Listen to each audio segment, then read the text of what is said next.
अल्हम्दुलिल्लाह Weaver check कर लो finally जेड़ा ना गोश्त बहुत ही मज़ेदार नमकीन मटन कढ़ाई तैयार हुई है। ये चेक कर लो कितना गल चुका है, जूसी और बिस्मिल्लाहिर्रहमानिर्रहीम। अस्सलाम वालेकुम। उम्मीद करता हूँ तमाम दोस्त खड़े से होंगे। मैं हूँ आपका अपना मेज़बान मोहम्मद बिलाल सफदर। अल्लाह के फजल करम और शुक्र के साथ उम्मीद करता हूँ आप तमाम दोस्त खड़े से होंगे।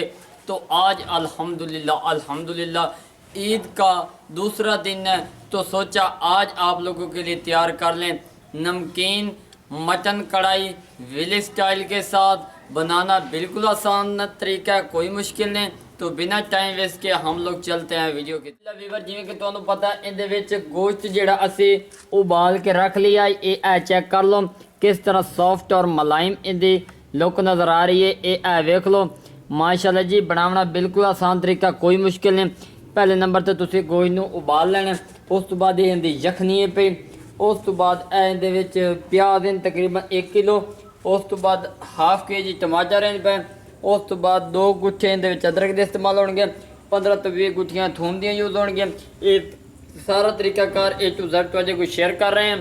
तो हुण असीं चलने हैं अगले प्रोसेस की तरफ, की तरीकाकार किस तरह तैयार होएगा A to Z तुहानू गाइड करांगे। अल्हम्दुलिल्लाह जी, खूबसूरत कढ़ाई असीं उत्ते रखेंदे पे। ये चेक कर लो बहुत ही खूबसूरत लुक इहदी नज़र आ रही है और बनाने का तरीकाकार थोड़ा चेंज होएगा।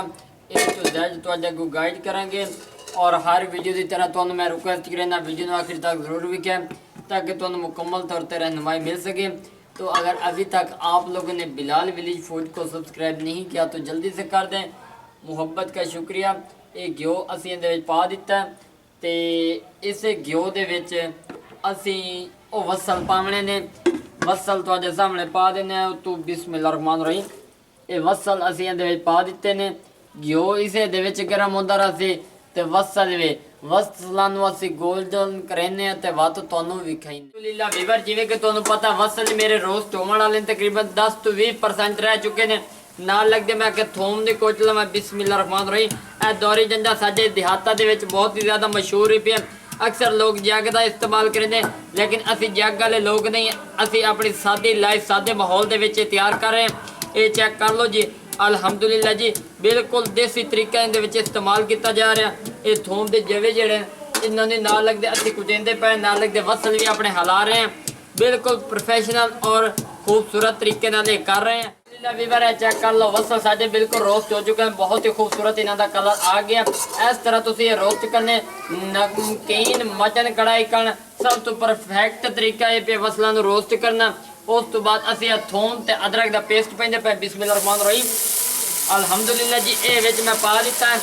ये चेक कर लो माशाल्लाह जी, बहुत ही खूबसूरती नज़र आ रही। वीवर है चेक कर लो, खूबसूरती नाल तलाई बुनाई चंगी हो चुकी है। हुण जिहड़ा अगला काम है मरचा दा 5 तो 7 मरचा विच जांदी है। बिस्मिल्लाहिर्रहमानिर्रहीम, अल्हम्दुलिल्लाह जी, 3 टमाटर विच जा रहे हैं। बिस्मिल्लाहिर्रहमानिर्रहीम, इस दे नाल ही उत्तों 10 किस्म के मिसाले, खुश्क धनिया, नमक, गरम मसाले का पाउडर, जीरा, कलवंजी और हल्दी का मिसाला इहदे विच जा रहा है। बिस्मिल्लाहिर्रहमानिर्रहीम, अल्हम्दुलिल्लाह जी, ये मिसाले विच पा दिते ने। हुण इन्हां दी चंगी टप कला के मैं भुन देना ते वत तुहानू विखाईना। अल्हम्दुलिल्लाह वीवर चेक कर लो, खोए वर्गी ग्रेवी बन चुकी है, बहुत ही अच्छी तरह विच मेल्ट हो चुकी है। ये वेख लो एक एक दाना इनका अच्छी तरह मिक्स हो चुका है।